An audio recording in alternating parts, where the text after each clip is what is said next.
Hola amigos, ¿todo bien? Una vez más estamos juntos para el estudio de la palabra de Dios. Hoy, el juicio final. Recuerda que en el estudio anterior estudiamos sobre el santuario. Y ahí vimos que Jesús murió en la cruz, resucitó al tercer día y después de 40 días, Él subió a los cielos. Así que Jesús subió al cielo.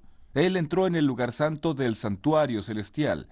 Pero de acuerdo con una fecha profética basada en Daniel 8, versículo 14, Jesús pasó del lugar santo al lugar santísimo, y ahora, en este momento, Jesús está en el lugar santísimo del santuario celestial, intercediendo por nosotros. Esta afirmación está en Hebreos 9 y versículo 24. Él comparece delante de Dios para interceder en nuestro favor.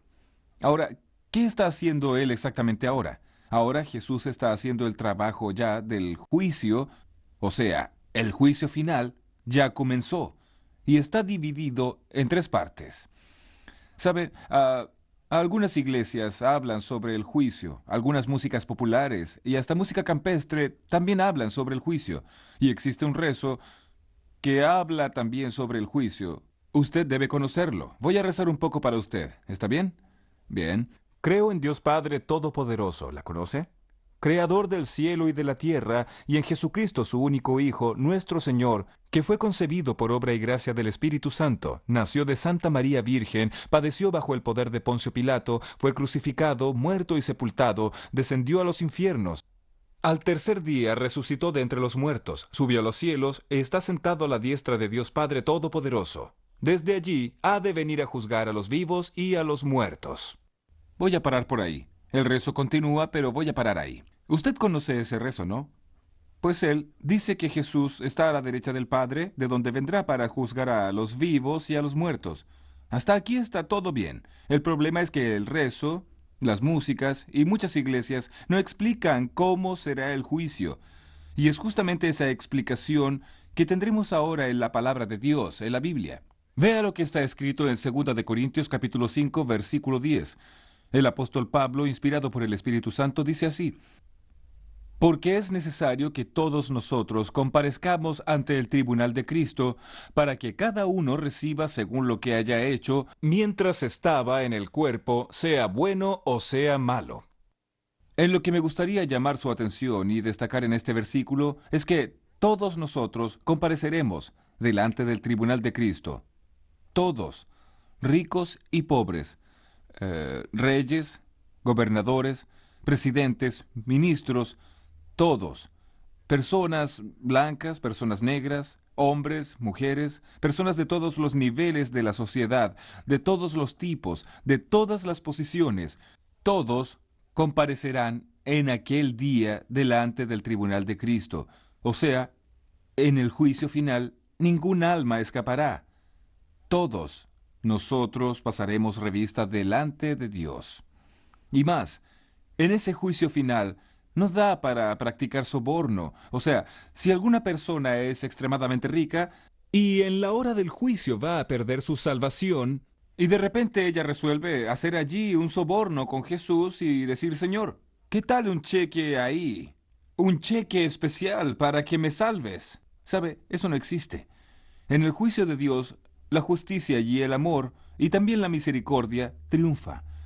Estaría bien para la esfera humana. Para la esfera humana, como nosotros somos pecadores llenos de defectos, puede suceder algún tipo ahí de soborno. Pero la verdad es que en el juicio de Dios, Dios es perfecto en todo lo que hace. Y si usted desea la salvación, es necesario prepararse a partir desde ahora, y debe saber que delante de Dios no hay ninguna injusticia, o sea, nadie será salvo injustamente y nadie se perderá injustamente. La palabra de Dios dice que todos nosotros iremos a comparecer delante del tribunal de Dios. Y la pregunta es, ¿qué es lo que Dios va a juzgar? Exactamente, ¿qué será juzgado por Dios? Acompáñeme en este pensamiento. ¿Qué es lo que Dios va a juzgar? En ese momento, involucrando a todas las personas, a todos los seres humanos. Abra su Biblia en el libro de Eclesiastés, capítulo 12, versos 13 y 14. Repito para usted, capítulo 12. Abra su Biblia ahí, yo estoy haciendo lo mismo aquí. Está bien aquí. Capítulo 12. Vamos a leer solamente el versículo 14, el que dice: Porque Dios traerá toda obra a juicio juntamente con toda cosa encubierta, sea buena o sea mala, todas las obras, juntamente con toda cosa encubierta, sea buena o sea mala. Venga aquí, acérquese. Aquí dice que Dios va a traer juicio a todas las obras. Puede acercarse más, venga más cerca. Mire, Dios va a traer al juicio todas las obras, y la palabra de Dios dice, hasta las que están escondidas. Dígame, ¿cuáles son las obras que nosotros acostumbramos a esconder? ¿Escondemos las buenas obras o las malas obras? Con certeza, las que nosotros más escondemos son las malas obras. Y ahí, ¿usted ya cometió algún pecado y lo escondió? ¿Existe algún pecado escondido en su vida que el pastor no sabe, que el líder de su iglesia no sabe, y que su familia no sabe, y que su marido no sabe, o su esposa tampoco sabe? ¿Alguna cosa que usted hizo y que después escondió, dejó escondido allí? ¿Sabe quién hizo eso en el pasado? Fue el rey David. El rey David practicó adulterio. Después mintió. Después mandó a matar al marido de aquella mujer y escondió ese pecado. Lo escondió durante mucho tiempo, hasta que un día el profeta Natán vino a visitarlo. Y al visitarlo, el profeta Natán le contó una historia, y después reveló a David que el pecado que él había escondido no estaba tan bien escondido, y ahí se cumple el texto de Jesús que dice, no hay nada encubierto que no sea descubierto, no hay nada oculto que no sea revelado. Y el profeta Natán miró a los ojos del rey David y le dijo, David, tú eres el hombre que cometió ese pecado. Y ahí David cayó de rodillas, arrepentido, confesó sus pecados a Dios y pidió perdón, y ese momento en que él se arrepintió está en el Salmo 51, cuando David dice, crea en mí, oh Dios, un corazón limpio, y renueva un espíritu recto dentro de mí. El juicio final envuelve a todos, y Dios va a juzgar todas las obras, inclusive aquellos pecados escondidos. Hoy, usted sabrá cómo actuar, qué hacer, para que en la hora del juicio reciba la absolución, el perdón, la salvación. Entonces vamos a analizar juntos todos esos detalles y qué hacer, cómo actuar delante del juicio. ¿Está bien? Entonces vamos a abrir la Biblia y vamos a saber detalles del juicio y a saber cómo debemos actuar. Acompáñeme, por favor. Acompáñeme aquí. Aquí está. Aquí dice que Dios va a traer juicio a todas las obras. Piense un poco. Desde que usted nació hasta ahora, ¿cuántas palabras ya dijo? ¿Cuántos pasos ya dio? ¿Cuántos pecados usted ya practicó? ¿Cuántas cosas buenas usted ya hizo? ¿Qué fue lo que pasó en su vida desde su nacimiento hasta ahora? Si el juicio final terminara hoy para usted, ¿usted estaría salvo o perdido? ¿Usted estaría con la salvación garantizada? ¿Qué cree usted? Piense. Es lo siguiente, si usted está en duda, si alguna cosa le preocupa, entonces cálmese. Nosotros vamos ahora a analizar esos detalles del juicio final. Primeramente, ¿quién es quién en el juicio final? ¿Quién es quién? ¿Quién es el juez? ¿Quién es el abogado de defensa? ¿Quién es el abogado acusador? ¿Quiénes son los testigos? ¿Y quiénes son los acusados? ¿Y cuál es la ley usada por Dios como norma en el juicio final? Vamos a saber quién es quién. Eso está todo en la Biblia, y yo lo invito a usted para que me acompañe en estas lecturas y saber entonces el diagrama del juicio. ¿Quién es quién en el juicio final? Para que usted entienda muy bien eso, es preciso saber que el juicio está dividido en tres fases. La primera fase está en Apocalipsis 14, versículos 6 y 7. Abra su Biblia, Apocalipsis 14, versículos 6 y 7. Está aquí, vea. La primera fase del juicio dice así: vi volar por en medio del cielo a otro ángel que tenía el evangelio eterno para predicarlo a los moradores de la tierra, a toda nación, tribu, lengua y pueblo, diciendo a gran voz: temed a Dios y dadle gloria, porque la hora del juicio ha llegado. Y adorad al que hizo el cielo y la tierra, el mar y las fuentes de las aguas. ¿Entendió? En ese versículo o en esos dos versículos encontramos llegó la hora del juicio. Entonces aquí tenemos la primera fase del juicio, que es el juicio actual, presente, que sucede ahora. La segunda fase del juicio está aquí en Apocalipsis capítulo 20 y en el versículo 4. Aquí dice: Vi tronos y se sentaron sobre ellos los que recibieron facultad de juzgar. Y vi las almas de los decapitados por causa del testimonio de Jesús y por las palabras de Dios, los que no habían adorado a la bestia ni a su imagen, y que no recibieron la marca en sus frentes ni en sus manos, y vivieron y reinaron con Cristo 1000 años. Entonces aquí nosotros tenemos otra fase del juicio que ocurrirá durante los 1000 años. Y la tercera y última fase del juicio aparece aquí en San Mateo en el capítulo 25, Mateo 25, verso 31, hasta el 34, después el verso 41. Observe, Mateo 25, verso 31. Cuando el Hijo del Hombre venga en su gloria, y todos los santos ángeles con él, entonces se sentará en su trono de gloria. Serán reunidas delante de él todas las naciones, y apartará los unos de los otros, como aparta el pastor las ovejas de los cabritos. Y pondrá las ovejas a su derecha, y los cabritos a su izquierda. Entonces el rey dirá a los de su derecha: Venid, benditos de mi Padre, heredad el reino preparado para vosotros desde la fundación del mundo. Y ahora sí, versículo 41 dice así: Entonces dirá también a los de la izquierda: Apartaos de mí, malditos, al fuego eterno preparado para el diablo y sus ángeles. ¿Entendió? Aquí tenemos la descripción del juicio final en sus tres fases. La primera está sucediendo ahora, la segunda ocurrirá durante los 1000 años y la tercera sucederá después de los 1000 años. Es bueno que usted entienda que un milenio es un período de tiempo que está entre la vuelta de Jesús y cuando descienda a la ciudad santa. Esa descripción aparece en Apocalipsis capítulo 20. Cuando Jesús vuelva, comienzan a contarse los 1000 años. Y cuando descienda del cielo la ciudad santa, la nueva Jerusalén, entonces estarán terminando los 1000 años. Entonces, ahora antes del milenio sucede la primera fase del juicio. Durante el milenio sucederá la segunda fase y después del milenio la tercera fase. Acompáñeme ahora y vamos a analizar algunos detalles de las tres fases y sabremos ahora quién es quién en el juicio final. Quién es el juez, quién es el abogado y así en adelante. ¿Está bien? Por favor, venga conmigo aquí para analizar juntos. Primeramente, las tres fases del juicio. Nosotros ya sabemos que Dios va a juzgar a todas las obras. A la primera fase vamos a llamarla de investigación. Juicio de investigación, aquella fase investigativa. La segunda fase la vamos a llamar juicio de comprobación. Y a la tercera la llamaremos juicio de ejecución. ¿Quedan claras las tres? Vamos de nuevo. Investigación, comprobación y ejecución. Son las tres fases.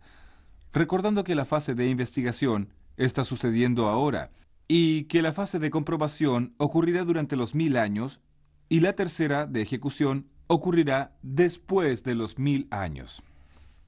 La pregunta, ¿quién es quién en el juicio final? Y tengo aquí el diagrama del juicio final. Primero, el juez. En la primera fase, ahora, es Dios.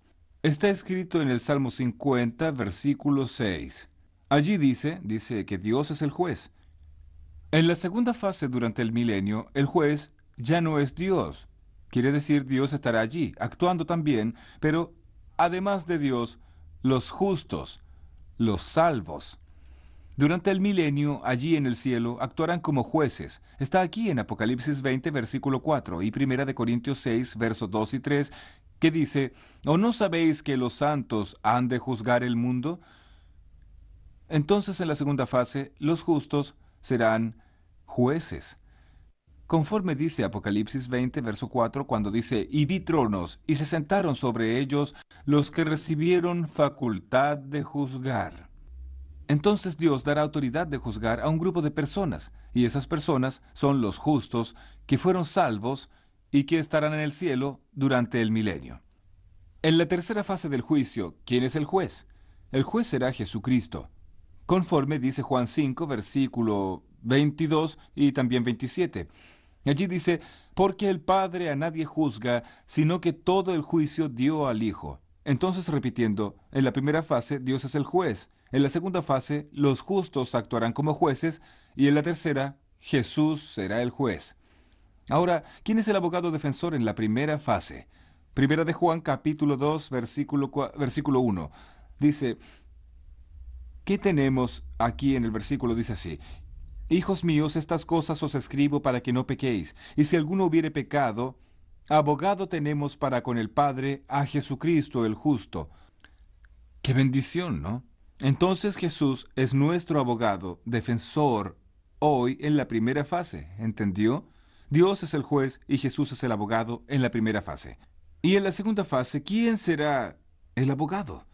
En la segunda fase, recuerda, durante el milenio, no habrá abogado defensor. Y en la tercera fase, después del milenio, tampoco habrá. O sea, nosotros solo tenemos abogado para defendernos ahora, en la primera fase. ¿Quién es el abogado de acusación o acusador en la primera fase del juicio?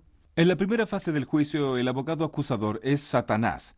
Está en Apocalipsis capítulo 12, versículos 9 y 10. Yo voy a leer ese texto para usted. Apocalipsis capítulo 12, versículos 9 y 10. Dice así, el 9. Y fue lanzado fuera el gran dragón, la serpiente antigua que se llama Diablo y Satanás, el cual engaña al mundo entero. Fue arrojado a tierra, y sus ángeles fueron arrojados con él. Entonces oí una gran voz del cielo que decía: Ahora ha venido la salvación, el poder y el reino de nuestro Dios y la autoridad de su Cristo, porque ha sido lanzado fuera el acusador de nuestros hermanos, el que los acusaba delante de nuestro Dios día y noche. Por lo tanto, el acusador es Satanás. En la segunda fase, ¿dónde estará el acusador? Apocalipsis 20, versículos 1, 2 y 3 dicen, allí los versículos dicen lo siguiente, que el acusador durante la segunda fase, él estará preso. Va a descender un ángel que tiene la llave del abismo y va a encadenar a Satanás por 1000 años. Entonces, en la segunda fase, el acusador estará preso. Y en la tercera fase, Satanás vuelve para acusar por un poco de tiempo, es lo que dice el versículo 3 de Apocalipsis 20. Aquí dice claramente, y lo arrojó al abismo, y lo encerró, y puso su sello sobre él, para que no engañase más a las naciones, hasta que fuesen cumplidos 1000 años. Y después de esto debe ser desatado por un poco de tiempo. Entonces, después del milenio, en la tercera fase, Satanás vuelve como acusador, pero por poco tiempo. Ahora, ¿quiénes son los testigos? Los testigos del juicio final son los ángeles. Apocalipsis 5, versículo 11. Los ángeles. En la primera, en la segunda y en la tercera fase, los ángeles son los testigos. ¿Y quiénes son los reos? Claro que los reos somos todos nosotros. No hay duda, pero en la primera fase del juicio, los que están siendo investigados, juzgados en ese proceso investigativo, son los cristianos, los justos, los hijos de Dios, conforme dice aquí, Primera de Pedro 4:17. Está aquí, Primera de Pedro 4:17. Porque es tiempo de que el juicio comience por la casa de Dios. Y si primero comienza por nosotros, ¿cuál será el fin de aquellos que no obedecen al Evangelio de Dios? Entonces, ¿entendió? El juicio comienza por la casa de Dios, por la iglesia, por los cristianos, por los que sirven a Dios. Es lo que dice la palabra de Dios. Entonces, hoy, los cristianos están siendo juzgados. En la segunda fase del juicio durante el milenio, los impíos serán juzgados. La verdad, en la segunda fase del juicio, el juzgamiento es solo comprobación. Y en la tercera fase del juicio, todos oirán de Cristo la sentencia final. Los justos oirán de Cristo: venid, benditos de mi Padre. Y los impíos oirán de Cristo: apartaos de mí para el fuego eterno. Y por último, la ley. ¿Cuál será la ley usada por Dios como norma para el juicio? Santiago capítulo 2 del 10 al 13 dice que son los 10 mandamientos. Los 10 mandamientos es la ley usada por Dios como norma para el juicio. Si los 10 mandamientos son usados por Dios como norma para el juicio, yo pregunto, ¿qué decir de aquellos que no aceptan la ley, que no aceptan los 10 mandamientos? ¿Cómo será el juzgamiento de ellos? Por eso, es importante entender no solamente el diagrama del juicio, sino también la vida de obediencia que Dios espera de nosotros. Entonces, concluyendo este estudio, este pensamiento, entienda lo siguiente. En la primera fase del juicio, Dios es el juez. En la segunda fase, los justos. Y en la tercera fase, Jesús. En la primera fase, Jesús es el abogado. En la segunda y en la tercera, no habrá abogado de defensa. Y el acusador, en la primera fase el diablo es el acusador, en la segunda fase él estará preso y en la tercera él vuelve como acusador. Los testigos son los ángeles en las tres fases. Los reos hoy son los justos y están siendo juzgados. En la segunda fase los impíos y en la tercera todos. La ley usada como norma para el juicio son los 10 mandamientos en las tres fases. Me gustaría cerrar el estudio llamando su atención al siguiente punto. Hoy, Cristo es su abogado y el mío, pero un día Él será nuestro juez. Entonces aproveche ahora, ya que Jesús está delante del Padre, intercediendo por mí y por usted. Aproveche esta oportunidad para arrodillarse y clamar la misericordia de Dios, para confesar sus pecados, para pedir perdón por los pecados pasados, por los pecados presentes, y también por aquellos que usted escondió en algún momento. Confiese todo a Dios. Si usted no recuerda ningún pecado, pida perdón por aquellos que usted no recuerda, y la misericordia de Dios estará sobre usted. Y tenga la seguridad absoluta que cuando llegue el momento final de la historia, si usted es fiel, confiesa sus pecados a Dios, pide perdón a Dios y los abandona, y anda en comunión con Jesús, con certeza, usted será vencedor y victorioso. Yo creo eso, y por eso lo invito ahora, ya que tomó esa decisión, a orar conmigo. Cierre sus ojos. Vamos a orar. Querido Padre Celestial, muchas gracias porque tú, Señor Jesús, eres nuestro abogado, porque Jesús intercede por nosotros.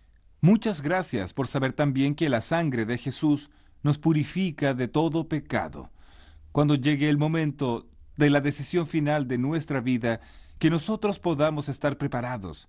Yo te entrego a esta persona en tus manos, en el nombre de Jesús. Amén.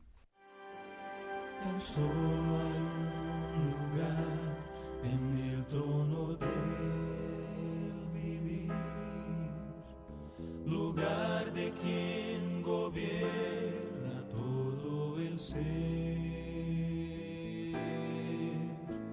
Tan solo un Señor el trono ocupará. Si fueren dos, amarás a uno, rechazando al otro. Bendecide ahora. ¿Quién irá a ocupar tu corazón? Recuerda, si Cristo no es el primero en tu corazón, entonces ya no es nada, es solo una falsa ilusión.